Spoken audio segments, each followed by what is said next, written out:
Hello traders. So welcome to the stock pick session for tomorrow, that is 26th of June 2020 Friday. So देखते हैं पहले कल के लिए क्या स्टॉक सेलेक्ट किया है हमने। तो जो पहला स्टॉक यहाँ पे है मेरे पास वो है कैनरा बैंक। और अब यहाँ पे क्लियरली देख सकते हैं कि कुछ दिनों से यहाँ पे कंसोलिडेट करने के बाद यहीं पे पोजीशंस बिल्ड हुआ और उसके बाद यहाँ से एग्जिट दिया प्राइस ने और काफ़ी ऊपर तक प्राइस गया था। उसके बाद प्रॉफिट टेकिंग हमने देखा और आज यहाँ पे एक बड़ा गैप डाउन ओपनिंग हुआ। अब मैं आपको यहाँ पे दिखाता हूँ यहाँ पे इसको सेलेक्ट क्यों किया हूँ। देखिए अगर मैं ये वैल्यू एरिया को यहाँ पे एक्सटेंड करूँ, ओके, यहाँ पे एक्सटेंड करूँ तो यहाँ पे आपको क्लियरली दिख रहा है यहाँ पे ये जो कैंडल है ये अच्छा रिजेक्शन कैंडल बोल सकते हैं विथ वॉल्यूम। तो मैं यहाँ पे इसको 15 मिनट्स में दिखाता हूँ। तो देखिए यहाँ पे 15 मिनट्स में जो फर्स्ट कैंडल है काफ़ी बड़ा कैंडल है और काफ़ी अच्छा वॉल्यूम भी है इसमें। तो देखिए अभी यहाँ पे क्या गलत है कि अगर आपको यहाँ पे दिख रहा है कि ये रेड कैंडल है और ये रेड वॉल्यूम है तो ये गलत है, क्योंकि ये 15 मिनट है। तो 15 मिनट के अंदर में भी बाइंग भी हुआ है, सेलिंग भी हुआ है। तो उसके हिसाब से आप ये रेड कैंडल के हिसाब से आप इसे जज नहीं कर सकते। तो मैं दिखाता हूँ अगर मैं इसको 5 मिनट की कैंडल में कन्वर्ट करूँ तो देखिए इसका सबसे बड़ा जो वॉल्यूम आया है वो यहाँ पे फर्स्ट कैंडल पे ही आया है, जो गैप डाउन होने की वजह से आया। और धीरे धीरे अगर आप देखोगे तो ये एक अप ट्रेंड की तरफ ये धीरे धीरे वापस इस चैनल से बाहर जाने की कोशिश कर रहा है। देखिए यहाँ पे एक ट्रेंड लाइन में बना दिया। अब मैं वापस 15 मिनट में चले जाता हूँ और अगर आप वापस 15 मिनट में देखोगे तो यहाँ पे लास्ट में अच्छा वॉल्यूम आ रहा है, जो ये एग्जिट करने के लिए जो वॉल्यूम आ रहा है। तो मुझे लग रहा है कि कल ये जो यहाँ पे जो गैप फिलिंग है ये कल करने की कोशिश करेगा कैनरा बैंक। तो उसके लिए कल ज़रूरी है कि कैनरा बैंक कल ओपनिंग में अपना 106 का प्राइस तोड़े। तो जैसे ही अराउंड 106 का प्राइस तोड़ता है कैनरा बैंक में तो आप एंट्री ले सकते हैं फॉर 109, 110, 109 तक का एक आपके पास ऑप्शन है। यहाँ पे 109 तक आप टारगेट ले सकते हैं।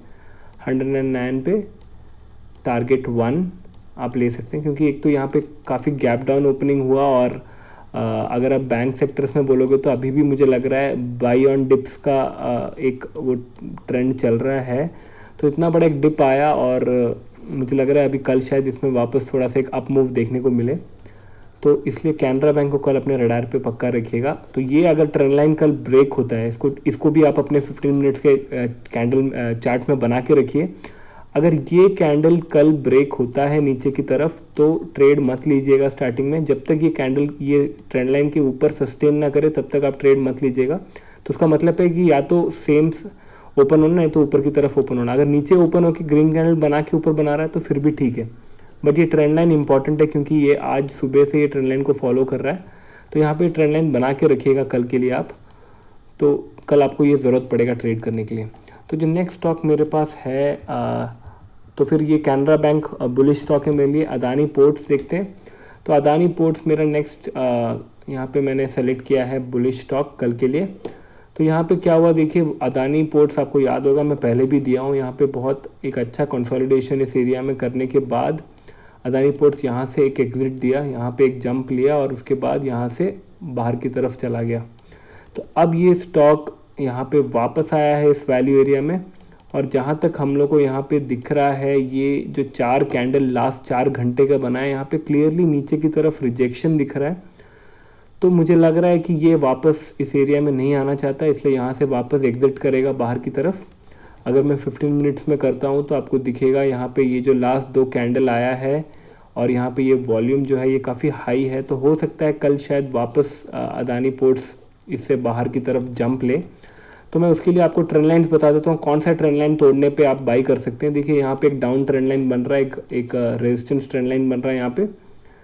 तो कल जैसे ही ये इस रेजिस्टेंस ट्रेंड लाइन को ब्रेक करता है यहाँ से, जैसे ही यहाँ पे ब्रेक करता है अराउंड 347.5 को क्रॉस करता है तो आप बाई कर सकते हैं यहाँ पे ये हाई ये टॉप के लिए अराउंड 351 के लिए आप बाई कर सकते हैं। तो ये एक अच्छा कल के लिए मुझे लग रहा है एक अच्छा कैंडिडेट है, क्योंकि ये जो मुझे यहाँ पे 2 वॉल्यूम दिख रहा है बड़े बड़े, इसको अगर आप और छोटा करना चाहते हो तो 3 मिनट्स में देखेंगे तो वहाँ पे क्लियरली पता चलेगा कि ये जो हाई वॉल्यूम वो आया कब।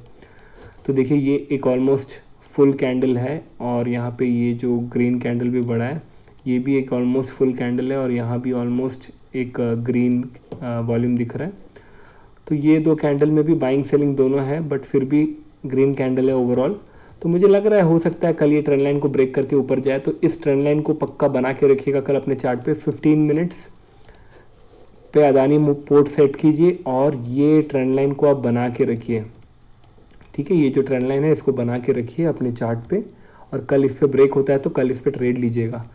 तो ये हो गया अदानी पोर्ट्स। और जो नेक्स्ट स्टॉक है तो अदानी पोर्ट्स मेरे लिए बुलिश है ऊपर की तरफ। जो नेक्स्ट स्टॉक मेरे पास है वो है बालकृष्णा इंडस्ट्रीज। ओके, सो बालकृष्णा इंडस्ट्रीज में मुझे लग रहा है यहाँ पे अभी ये एक बेरिश स्टॉक है। मुझे लग रहा है ये शायद अभी धीरे धीरे यहाँ से इसका प्रॉफिट टेकिंग देखने को मिलेगा। काफ़ी स्पीड में ये ऊपर आया, काफ़ी अच्छा रिटर्न्स दिया है इसने, काफ़ी बुलिश स्टॉक था काफ़ी टाइम तक। तो अभी यहाँ पे इसने अपना एक इम्पॉर्टेंट ट्रेंड लाइन तोड़ा है जहाँ तक मुझे दिख रहा है, और यहाँ पे ऊपर में अच्छा रिजेक्शन दिख रहा है, ऊपर में अच्छा रिजेक्शन दिख रहा है। प्राइसेस के 2 बार यहाँ रिजेक्शन आ चुका है। तो अब यहाँ पे अगर आप देखोगे तो यहाँ पे मैं एक बेरिश ट्रेंड लाइन बना देता हूँ नीचे की तरफ, ओके। और उसके बाद में अगर यहाँ पे 15 मिनट्स के टाइम फ्रेम में जाता हूँ तो यहाँ पे आपको दिख रहा है कि ये अपना वापस ट्रेंड लाइन को टेस्ट करने जा रहा है, ठीक है।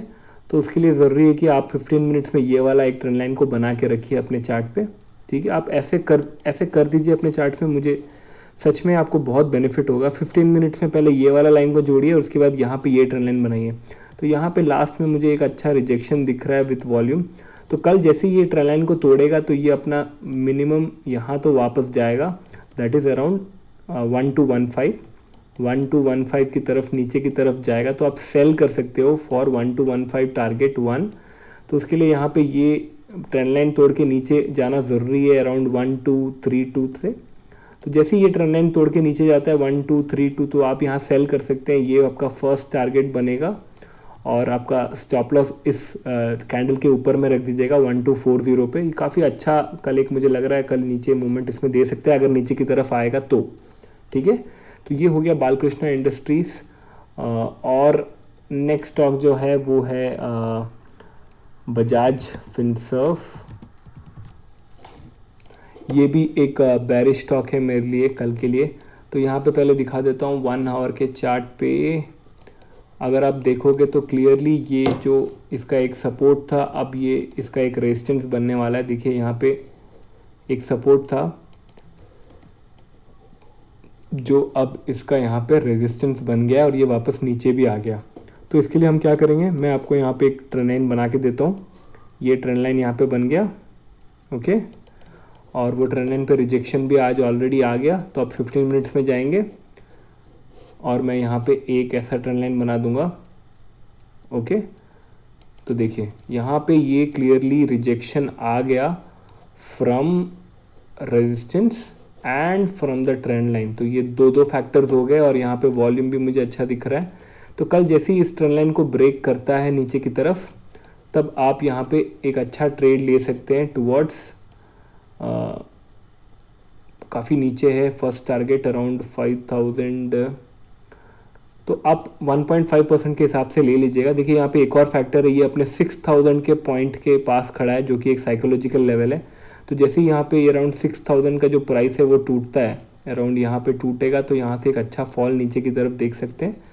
तो आप ऑलमोस्ट अपना 1.5% का प्रॉफिट रखकर आप यहाँ पे ट्रेड ले सकते हैं। तो आप उसे कैलकुलेट कर लीजिएगा। मैं यहाँ पे ऑलरेडी कैलकुलेट नहीं किया हूँ पहले से, तो आप प्लीज़ कैलकुलेट कर लीजिएगा। और जैसे ही ब्रेक होता है तो अपना ट्रेंड लाइन के ऊपर पे यहाँ पे कहीं आप अपना स्टॉप लॉस रख दीजिएगा।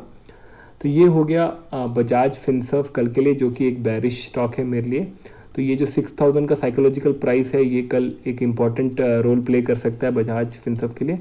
तो ये हो गया स्टॉक्स जो हम लोग कल के लिए देख रहे हैं। अब एक बार बात करते हैं निफ्टी का। निफ्टी में क्या हुआ, तो निफ्टी में आपको याद होगा कल मैंने आपको एक ट्रेंड लाइन दिखाया था और मैं बोला था कि वो ट्रेंड लाइन के ऊपर आके बैठा है। तो अभी इम्पॉर्टेंट है कि वो ट्रेंड लाइन पे सपोर्ट ले। और मैं आपको ये भी बोला था कि जैसे ही कल अगर गैप डाउन ओपनिंग होता है तो फिर सेल ना करिए, क्योंकि काफ़ी ऑब्वियस है देखिए एक चीज़ मैं आपको क्लियरली बताता हूँ कि आज भी कल भी किसी ने मुझे कमेंट किया और पूछा कि सर इतना बड़ा बेरिश एंगल्फिंग, मैं आपको डेली चार्ट्स में दिखाता हूँ। ये देखिए किसी ने बोला कि इतना बड़ा बेरिश एंगल्फिंग कैंडल आया तो फिर हो सकता है कि सब मार्केट क्रैश होने वाला है।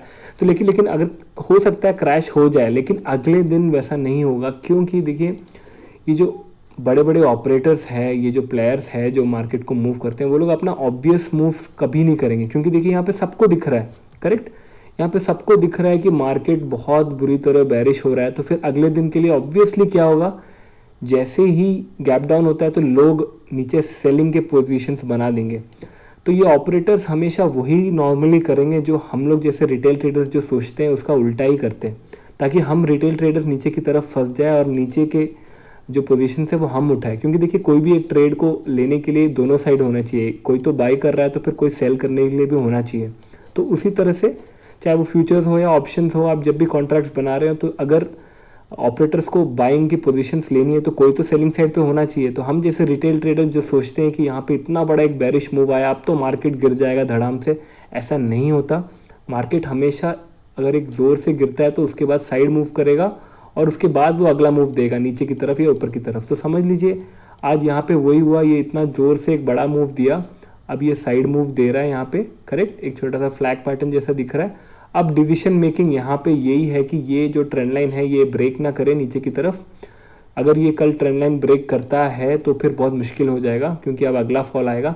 नहीं तो फिर निफ्टी को अगर ऊपर जाना है तो ये जो बेरिश ट्रेंड लाइन है निफ्टी की तरफ, जिसको वो कल से टेस्ट कर रहा है, देखिए यहाँ पे 1 और उसके बाद आज फिर से टेस्ट करके फेल गया। तो अगर कल यहाँ पे फिर से, मुझे लग रहा है कल ओपन होते ही शायद वो एक बार इसको फिर से एक बार टेस्ट करने जाए, और अगर अब की बार फेल होता है तो कल निफ्टी गिरेगा।